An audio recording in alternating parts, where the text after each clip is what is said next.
Welcome to Rewatch and Rank. On this channel, we rewatch older TV shows, provide a summary and opinion on the episode before we rank each episode against each other.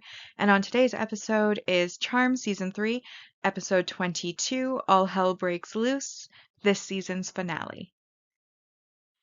The episode in a nutshell is just a brief reminder of exactly what happened within this episode. So this episode starts midway through a battle with the Source's assassin Shax, and the sisters are saving somebody named Dr. Griffiths, who is not receptive to the supernatural when Prue suddenly feels a chill and Shax attacks. Prue and Piper are promptly defeated, but Phoebe manages to come down the stairs after getting Shax's vanquishing spell. She says the spell, which doesn't kill him, but it does wound him enough to have him retreat. Leo is called, Piper and Prue are healed. Prue and Piper then basically chase Shax out into the street, where Piper then attempts to blow him up, and they believe that they have defeated Shax, so they return to the manor, get Dr. Griffiths to promise to keep their secret. He leaves, and Phoebe says that because they've defeated him, she's going to send herself to the underworld to Cole with a potion to save him and bring him back to good and undo the spell that Raynor had put him under. So she does that, leaving them alone.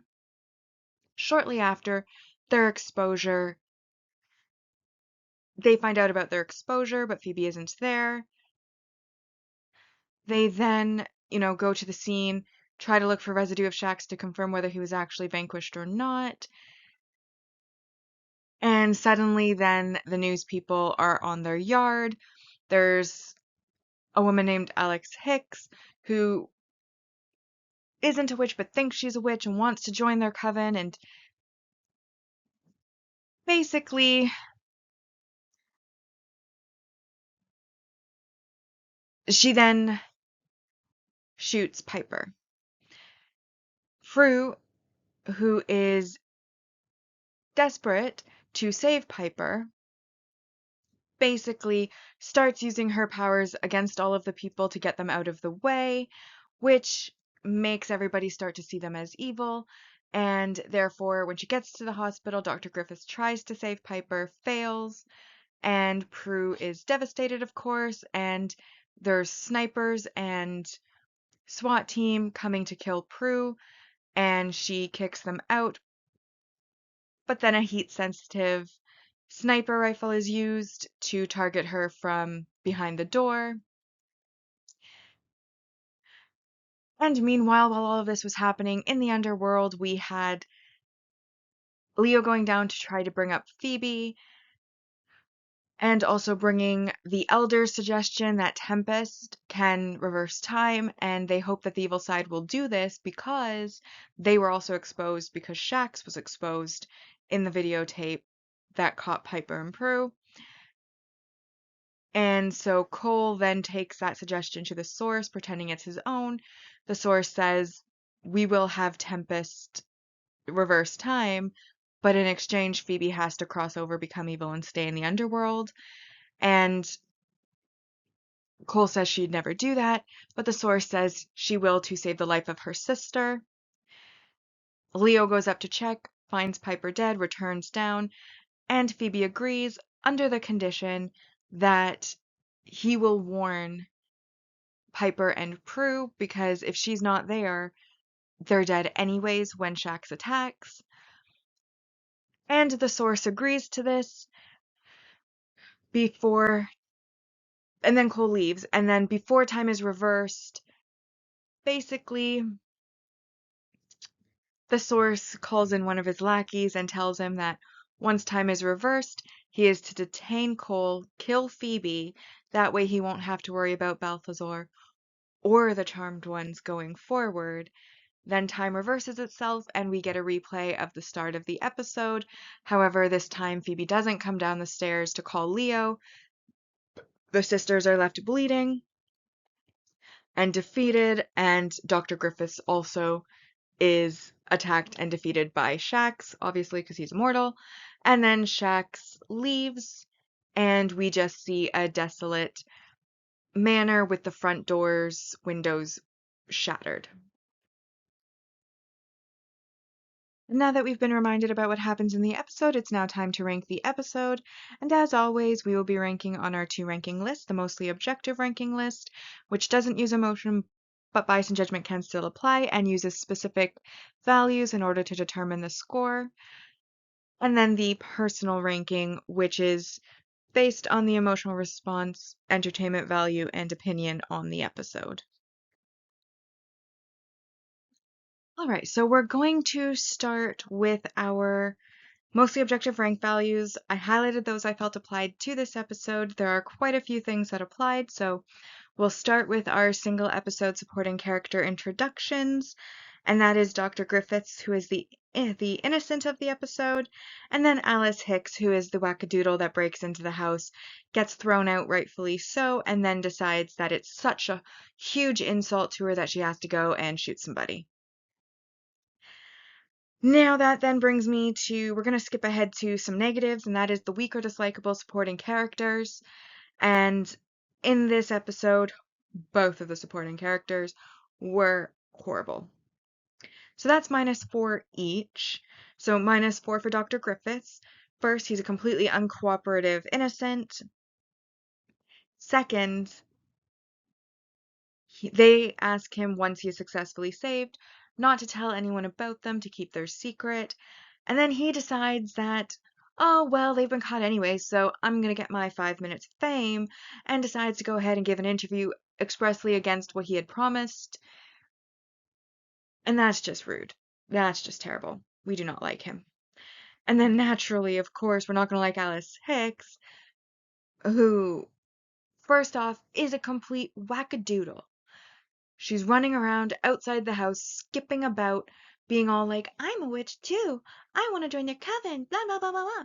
And we know she's a fraud and not actually a witch, because if she was, based on previous experience within this series, other witches and covens who are actually magical have long heard of the coming of the Charmed Ones and would know that they were the Charmed Ones and not be prancing about their house like a wackadoodle.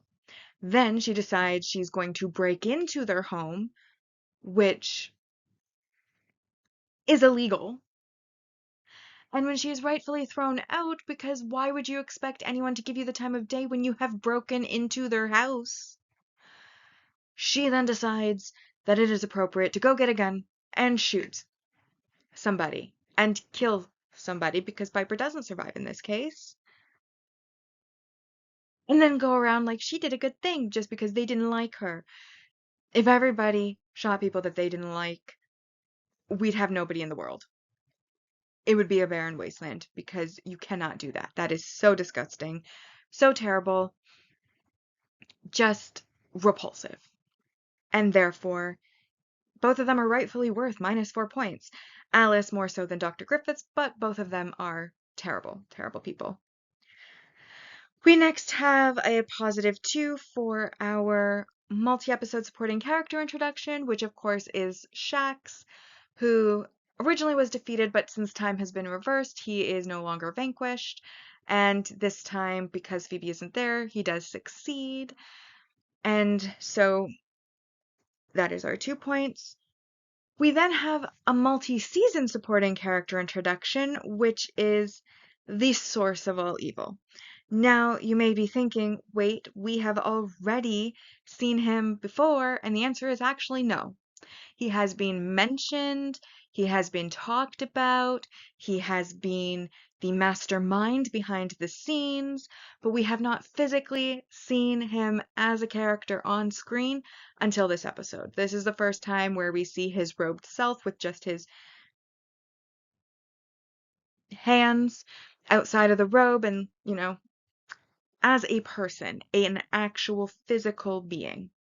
This is the first episode that we have seen that. So this is the episode I am considering his official and complete introduction, and that was worth 3 points. We then have our successful emotional impact, which was, well, honorable mention, the anger induced in me at Alice Hicks for killing Piper for no reason because you committed criminal behavior, you were thrown out, and now you're going and committing more criminal behavior. That's an emotional reaction. I'm pissed off. But not the one I'm actually giving points for. The one I'm giving points to naturally is Piper's death. It was devastating. And even like Prue's reaction, like her hiccuping cries, her screaming for Leo, but him not able to answer because he's in the underworld, her talking about going cold, not being able to feel her legs while she's crying too, and they're all covered in blood. It was a very emotional and distraught scene. So that was very successful.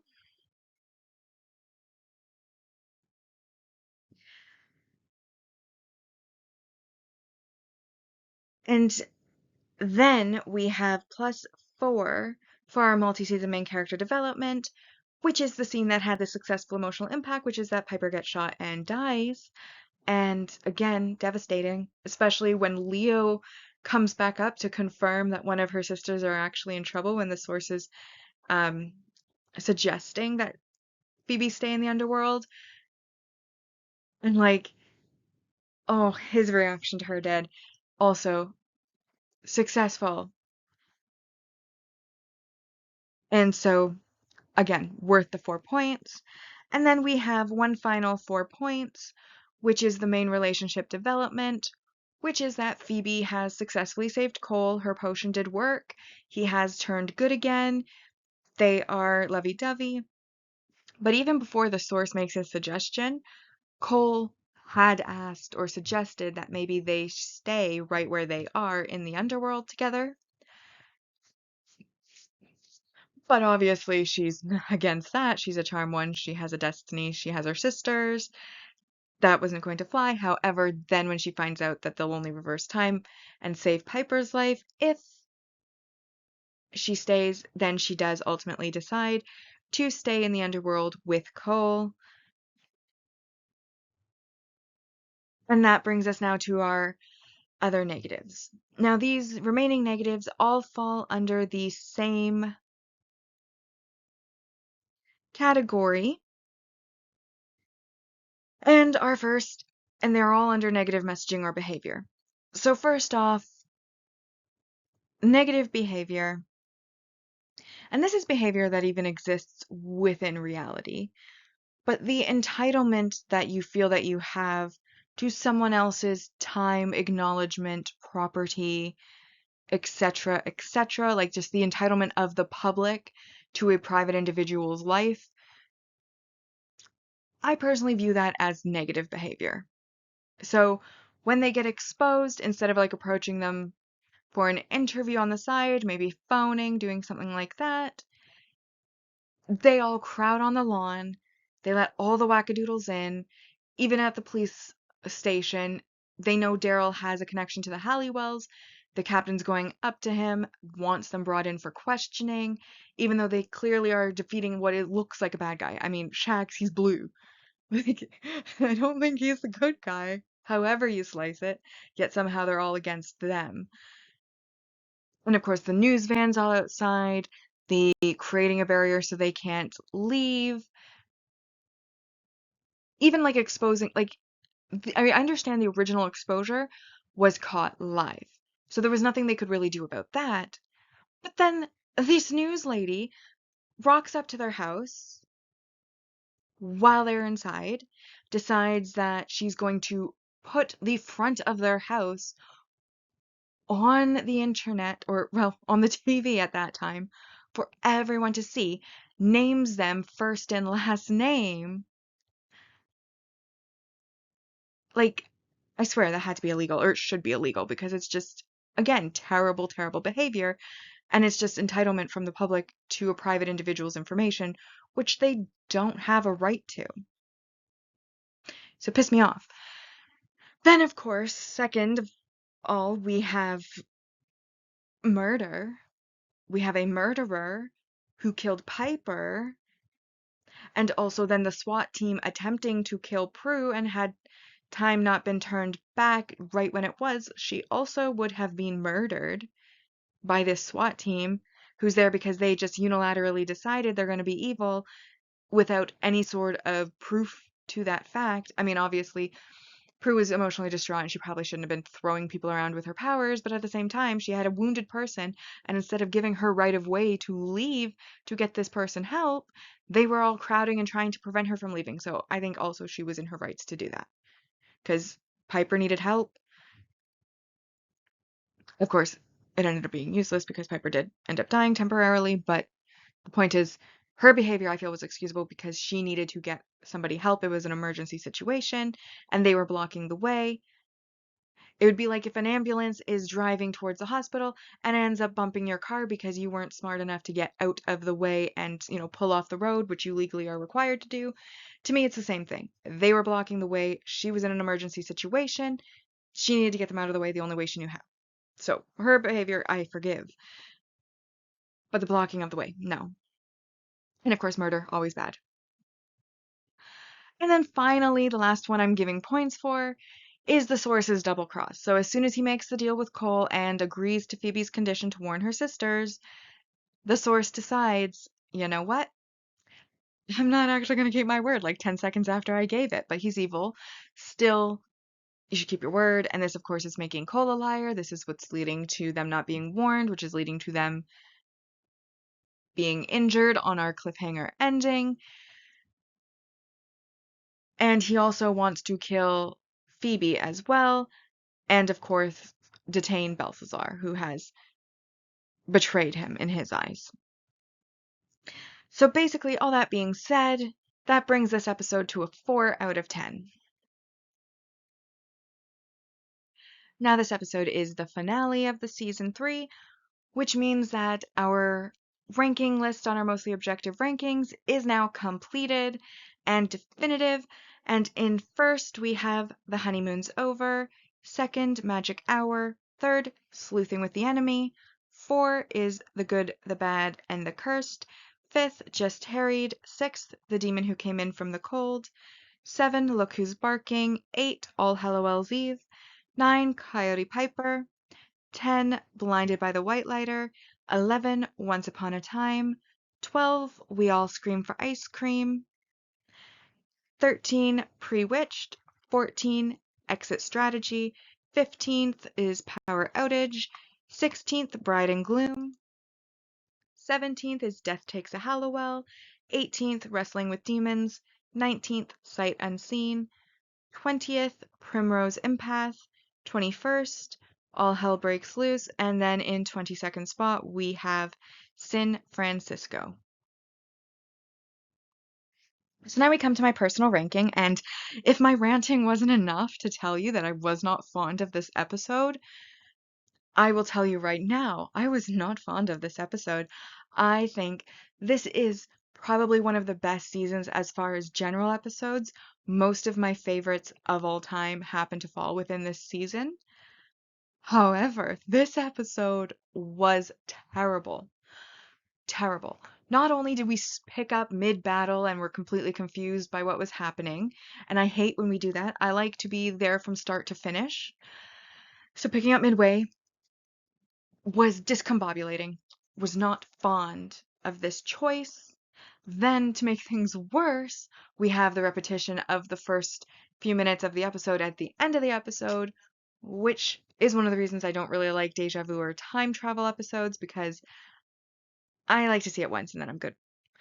I say that as a rewatcher, and I know that that's kind of off, but within the episode or the universe, I'm not really fond of repetition of the same scenes over and over.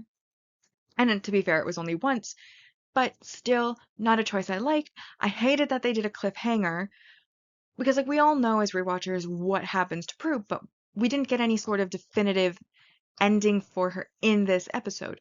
It was left with both her and Piper wounded, Phoebe down below, and spoilers, but the next episode when it picks up in season 4 doesn't really, in my opinion, I don't think, give a good enough explanation. But obviously, we know behind the scenes the actress left and whatnot, so maybe At this point, that hadn't been definitive, so they were leaving it open for potential return, which did not happen. I don't know. And I usually don't comment on behind the scenes, but I just feel like this episode was done so poorly that it kind of had to. Now, I do like the concept, though, of them getting exposed, of them learning what the consequences of exposure could be, what similar to how they had to learn about personal gain through personal gaining several times over and over and over until it stuck. I feel like this is similar in that, they wouldn't necessarily have the high concern for exposure if they didn't learn that there were serious, serious consequences to being exposed. For example, Piper dying and the whole circus and everything. So I like that aspect of it, that it's teaching a lesson, that they're learning something important, and that they are doing so in a way that really hits home on the seriousness. However, like I said, I hate the cliffhanger. Especially when you consider when this first aired, you wouldn't be able to just go into the next episode right away. You would have had to wait several months for the next season to premiere, which is terrible. Like, it's one thing for like a cliffhanger to be resolved like the next week. It's another for it to be several months down the line. Not a fan of cliffhangers in general, but especially not at the end of a season. Oh, I just did not like this episode. But because the overall meaning and messaging was sound, I decided to be generous. I decided to be very generous and nice, and I gave it a 3 out of 10, which I consider to be very, very generous and very, very nice. And obviously, as you know, I hated the wackadoodle, I hated the innocent, I hated most of this episode. So, the season 3 rankings so far, now that we have completed the season, they are definitive. We have every episode ranked, and we have in first place my favorite episode of the season, and one of probably my top 10 of the entire series, if we're being honest, San Francisco. Second, we have Look Who's Barking. Third, Just Harried, which was Piper and Leo's iconic wedding. Fourth, Once Upon a Time. Fifth, We All Scream for Ice Cream. Sixth, All Halliwell's Eve. Seventh, Death Takes a Halliwell. Eighth was Pre-Witched. Ninth, Bride and Gloom. 10th, Magic Hour. 11th was Blinded by the White Lighter. 12th was The Honeymoon's Over. 13th, Exit Strategy. 14th, Sleuthing with the Enemy. 15th, Primrose Empath. 16th, Sight Unseen. Then in 17th, we have Power Outage. 18th, The Demon Who Came In from the Cold. 19th, The Good, the Bad, and the Cursed. 20th, Wrestling with Demons. 21st, this episode, All Hell Breaks Loose. And with how much I hated this episode, you'll probably be very surprised that there actually was one worse, and that was Coyote Piper, because that one was also terrible. And that is the definitive season 3 rankings on my personal ranking. Which brings us now to our series ranking so far, where we get to rank each of the episodes against, like each of the seasons against each other. Now, season 2 ended with 75%. Season 1 ended with 73.18% for our mostly objective ranking. And now that this is the last episode of season 3, we get to find out its definitive final ranking. And it earned 168 out of 220, which works out to 76.36%, which means that it will be in first place for the seasons so far. And then we go to my personal ranking. And previously we had season 1 in first place with 71.50%, season 2 in second place with 56.82%, and season 3, to no one's surprise, I'm sure, 169 out of 220 points, that is 76.82%, and it will also be in first place going forward. And honestly, I expected it because this is one of the better seasons within the series overall. And again, like I said, had most of my favorite episodes of the series in this season. So doesn't surprise me. It's number one on both objective and personal rankings. With that, we've now rewatched and ranked Charm Season 3, Episode 22, All Hell Breaks Loose. Like and subscribe if you'd like to, and I'll see you in the next season.